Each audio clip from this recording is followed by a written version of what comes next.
as the wind erodes and the water corrodes, altering everything we think we know, but we don't. It's all temporary, and it used to, but now the thought doesn't scare me or keep my feet from following one after another until I slumber. Then my mind, not my feet, wander and dream of people and places I'll never see again. I've mended as much mental anguish as I can, and now I try to use this language to take these thoughts from my head to my pen. Cause though I don't speak of my dead friends or the circumstances, often the blow never softens or yields.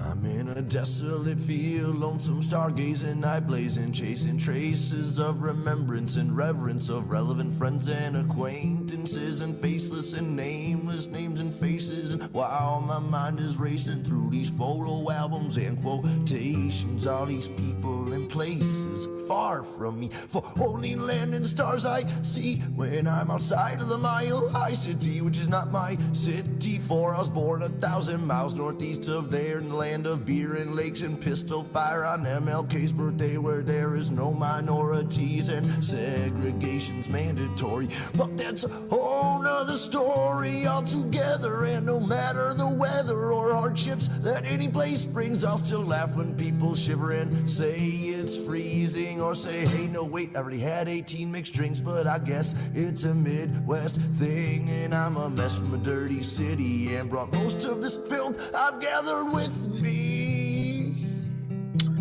Here we are, and thank you for joining me on episode 28 of Experience Andy Weins Live. Today, we're going to be talking about working through loss.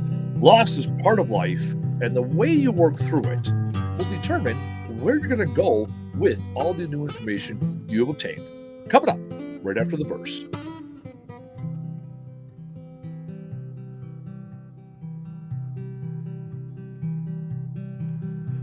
My work labors on as lovers sleep in each other's arms, remaining calm and collect. I begin my self-reflection process of redemption. Honestly, I don't know where this road leads, or if I'm even going. Could be rowing upstream, or worse, chasing my dreams to the peak, to finally be somebody doing something with what I have, rather than saying again and again that I can't and I won't anymore from this day forward. Cause Lord knows the past is set in stone, the present is yours to mold and to use for future uses. I know I'm a nuisance, I'm told, cause I'm neither young nor old, nor giant nor gnome. I don't sleep on these streets usually, though I've made thrones of my own. I don't sit well with idle hands, though don't know what to do when I'm home all alone. I'm a menace thrown from society, and as it lies to me, I'll smile silently as others do as they please. I am watching and listening, and I'm grinning all the while, cause sometimes all you can really do is smile. So as the work labors on, I'll keep on singing my songs, and this day's never done. We just keep on spinning around that sun, and well, through all these miles and trials, all I've learned to do is smile. Is to smile.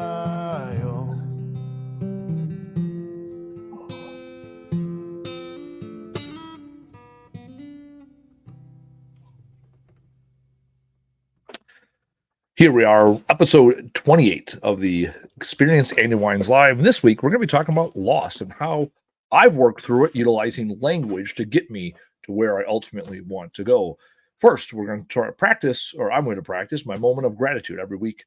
I come on here and I talk about gratitude, and it's the one time a week I can honestly say that I focus on the good. There's other times I do it. This is the time where this is the designated time, and as like Sunday turns into Monday and I start to think about the show and what we're going to present, I'm very genuine in, okay, what am I grateful for since the last time I was able to share with you all? And this week I am forever grateful for my daughter. I picked her up on Friday. We're going to be talking about loss here. I've been going through a lot lately, and pick her up on Friday and having a weekend with her and doing Easter things and watching movies and spending time together one-on-one has really filled my cup, and I'm grateful for her in my life for so many reasons. As those of us that are parents know, watching our children grow and evolve and learn, it is beyond inspiring. And on days where I struggle to figure out my purpose in this world or struggle to move forward or keep my wits about me, when she's in town, she's a really good reminder of what I have to work for, what I have to look forward to. And so I'm extremely grateful for her. She teaches me and has taught me more about life than I'll ever be able to teach her. So I am forever grateful for having her in my life. And most importantly, having her right now as I'm going through some stuff. All right. The business of the day. Today's ask, because that's really what it is, right? Is a give first. I give a little gratitude.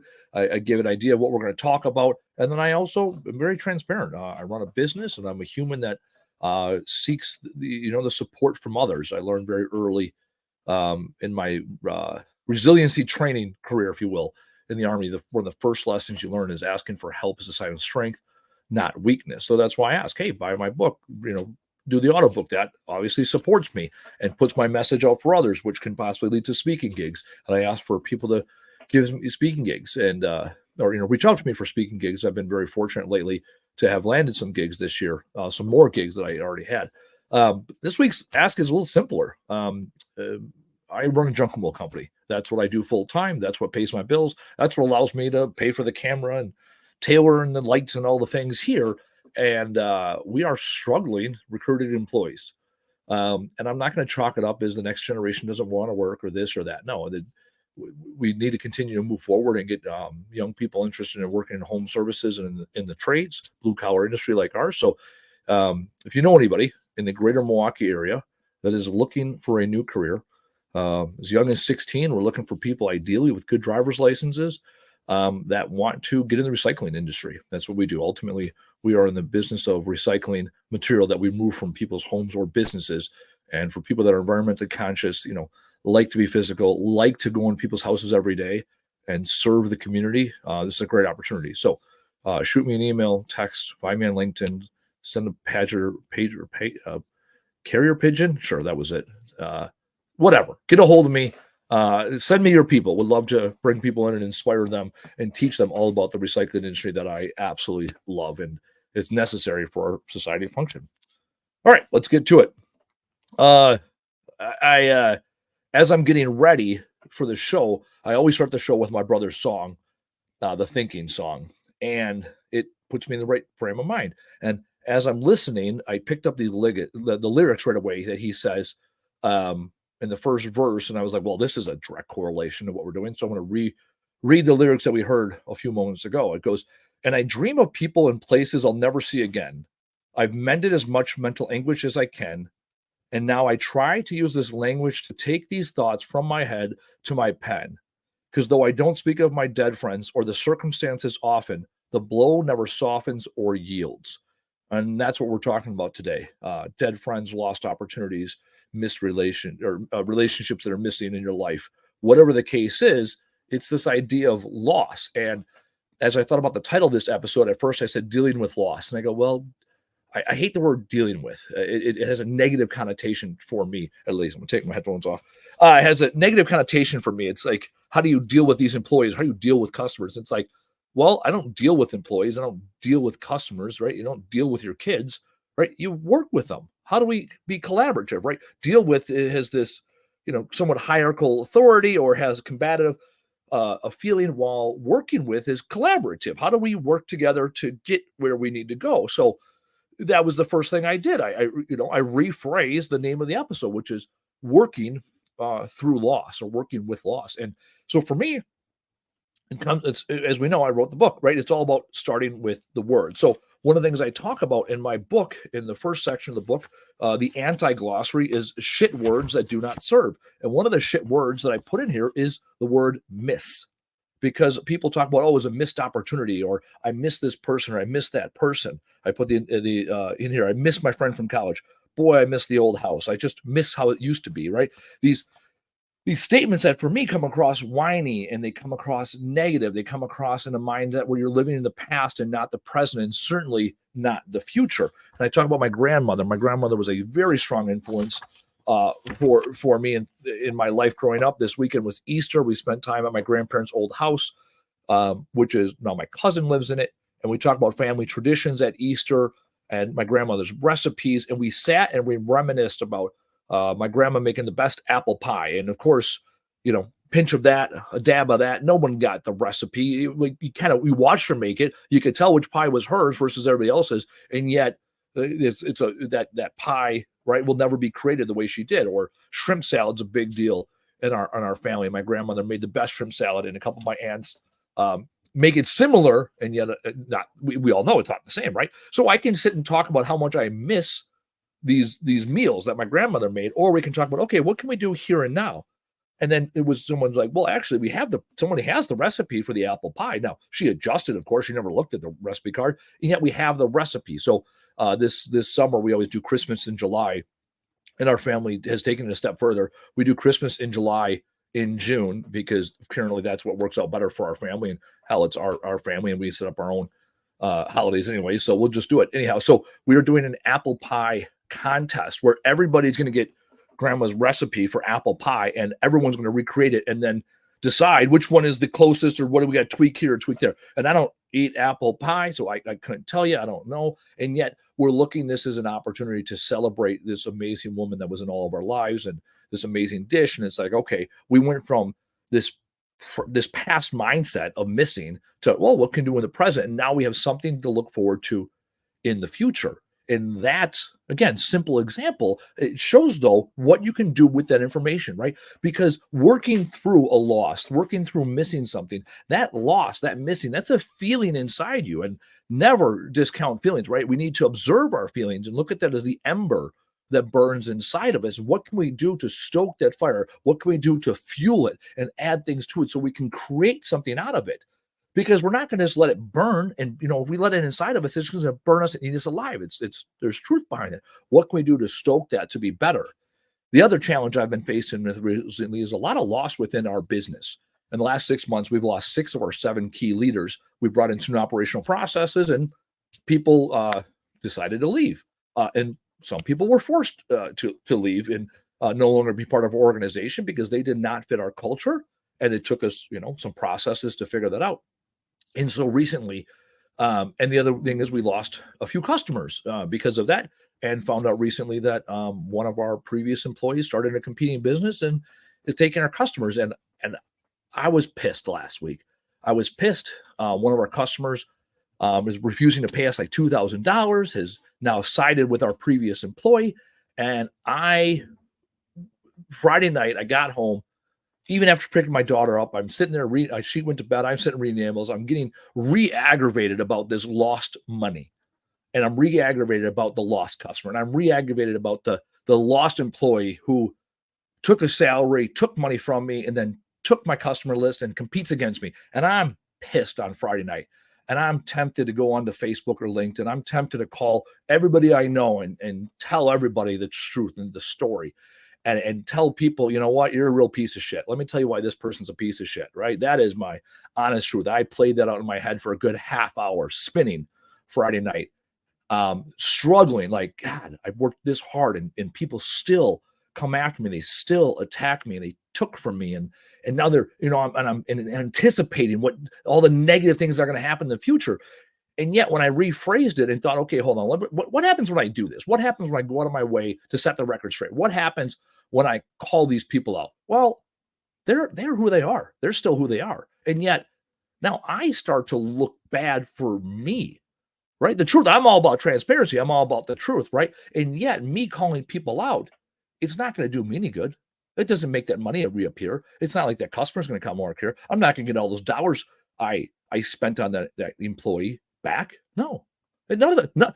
Net zero gain for me, right? For letting people know what had occurred. There's nothing there, and yet that's what I'm reeling about. And so I finally reshifted the language to say, okay, hold on, who am I? Fuck those guys, right? Fuck them. They were pieces of shit. It just took me longer to figure it out. Okay, I've accepted that, right? And okay, that was on me. It was on me as a business owner. I take those risks. I take those chances. When it works out, I reap the rewards. When it doesn't work out, I'm paying for it out of my pocket. Okay. Once I accepted that, now How do I work through this loss? Well, what can I do about it? All right, well, let me tell you something. Every person in this world is replaceable. Every customer is replaceable. Every employee is replaceable. Every owner of a company, me, I'm replaceable, right? So now I'm going to take this ember and say, okay, I'm pissed about this loss. What can I do about it today? Okay, I need to recoup that loss on the dollars, right? Well, you know what? The money was never in my bank account anyways, right? I've lost $2,000 doing stupider shit in my life. All right. Yep, it sucks. $2,000 sucks, right? Every part about it sucks. And yet now it's on me to say, okay, what do I got to do? Well, I need to go make some money today. Not because I'm going to go, I got to go make that money up. Nope, the money's not there. Never was mine, not there. Okay, so what do I need to do? And I shifted my mindset Friday. And then Saturday and Sunday, I really did not put any thought into it. And I'd let this bother me for months. And then this morning, I'm like, okay, we close out the quarter. We're above and beyond our goal. We're way up year over year. We're kicking ass. You know what? Who's next? Which next customer wants to leave? Because you know what? I'm going to go find 2 great customers because somebody else identified that they're no longer my client. All 6 of the 7 leaders that we lost within our organization, I only fired 1. The other 5 decided that the direction of the company wasn't the direction they're going. And a couple of the people we've hired since are absolutely phenomenal and have shown me what our company and capable are, who I am as a leader, and how well I can surround myself with an amazing team. So I can spend my time and energy focused on those individuals that piss me off and get me aggravated, get me irritated, get me in a negative state of mind, or I can choose to reshape my language. Instead of giving all this credence, this unpaid for rent within my head with all these you statements, you motherfucker this, you screwed me out of that, right? Very aggressive shit. Or I can say, okay, what can I do today, right? Because if I send a shitty text message, I'm just a piece of shit. I'm no better than they are. I'm stupid at their level. No, what can I do today? I can grow an amazing company. I can surround myself with people that respect my boundaries and want to take this company to the next level. I can choose to find customers that value what we bring to them. Those are all the things I can do. We got over 7,000 customers. We've worked on over 10,000 projects in the last 8 years. I got this, right? I've done it before. I will do it again because I know how to do it. And when I focus on that, I'm a better person. I'm a better leader. I'm a better business owner. And it's no different than your personal life. When you set boundaries and people leave your life, it's your opportunity to say, okay, what are my boundaries? And before I let these next people in, what are my boundaries? And do they fit these boundaries? And if they do not fit the boundaries, you're not obligated to let them in. That's not how it works. One of the phrases that often used, I wrote it on my board, I want to make sure I get to this. One of the phrases often used in life when going and dealing with or working through loss and grief and missing things, right? Is the old phrase, when one door opens or when one door closes, another one's open.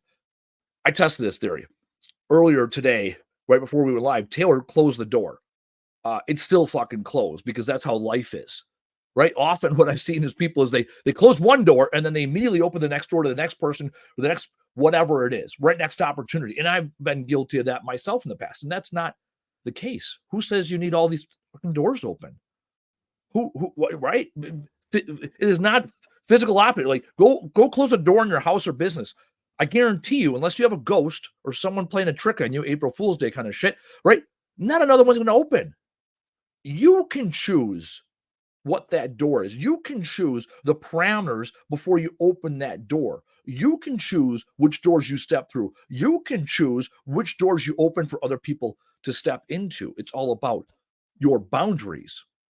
In business, it's simple accountability. We talked about it last week. We've set accountability metrics and measures here within our company. And when you hit the metrics and measures, when you do what you say you're going to do and do what you say and say what you do, you get to get a paycheck here. You can stay.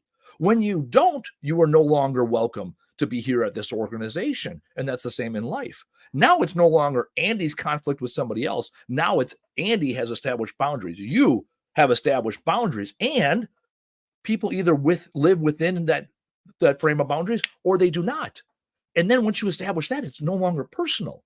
This is what's acceptable in my life, and you didn't meet those boundaries.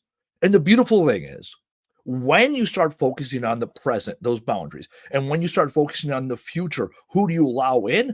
Optimism rises to the top. My grandmother, who I talked about earlier, she was a wise woman that stood by the kitchen sink and did dishes and sang and church hymns and knew her Bible inside and out. And she was sixth grade education, yet one of the wisest women I ever met. And she said something to me years ago, and it carries with me today, right? It all works out. Now, it's not that it all works out the way it's supposed to. No, it works out, right? So long as you're living, so long as your heart is breathing, so long as you are breathing, it works out in some way, shape, or form. The question is, how receptive are you for the new opportunities that come across? They talk about luck as the intersection of preparation and opportunity. How prepared are you? Have you set your boundaries? Have you done the self-reflection to have the self-awareness, to have the self-regulation, right? We're talking about self-regulation. Having the awareness what your boundaries are, and then regulating in real time, who do you let in? Whose boundaries do you want to accept? Because you know in reflection whether this is going to work out or not. And like my grandmother said, I do not miss my grandmother. I love her and I cherish her and I think about her every day. I read about her in my book. I have her clock from her house hanging up in my house. There's not a day that I do not think about her, and yet I don't miss her because I take everything, all that love I got from her, and I use it day in and day out to live my life, to share my view of the world, my perspective with the world. I use her nature, her caring and patience that, well, let's say I wasn't born with so much, right? I use that with my daughter, right? I talked about my moment of gratitude. One of the greatest things that ever happened in my life was I came back home from a deployment. When I left, my daughter was 5 months old. When I got back home, she was 18 months. I spent a year in Guantanamo Bay, Cuba, working with the individuals that are housed down there, that live down there. And I went from working with detained individuals for a year to coming home to a walking, talking, thinking 18-month-old. And that was a hell of a transition. All those patient skills I learned in Gitmo, I needed them and then some working with my daughter. And now she'll be 10 next month. And I couldn't be happier to be a father because I took the lessons learned through all these years, right? I didn't talk about the lost time I had. No, what were the lessons learned so that I can be the best parent possible? So when we think through our lives, first step, let's talk about self-reflection. What bullshit are you carrying with you? What is that ember burning inside you? Self-awareness. What are you going to do about it? This is your opportunity. You can choose to take that energy and stoke whichever fire. You can choose to blow the wind. You can choose to put what wood you want on it. What are you going to do with that feeling, with that emotion? That's your choice. And then once you've decided that, what boundaries are you going to establish so that you can avoid future loss? Because you have now established what works for you, who and what you allow into your life. Today and always, I'm thankful and grateful for you joining me as I'm figuring out this journey called life. As I go through life and I figure this out, I am eternally grateful for all of you that join me week in and week out, that press me and push me to be a better version of myself. I'm obsessed with growing. I'm obsessed with self-growth and surrounding myself with growth-minded individuals. So this week, I'm thankful for you. And I'm looking forward to opportunities that we have in the future to talk further about how we're going to take what's inside of us and make ourselves the best version of ourselves. This week and always, do the things that make you great. For me, it's a 3-step strategy that is simple and is repeatable by everybody. Go out there this week and every week. Do the fucking thing. Tell the fucking world. Show the fuck up. And we'll see you next week. Through all these miles and trials, all I've learned to do is smile. Is to smile.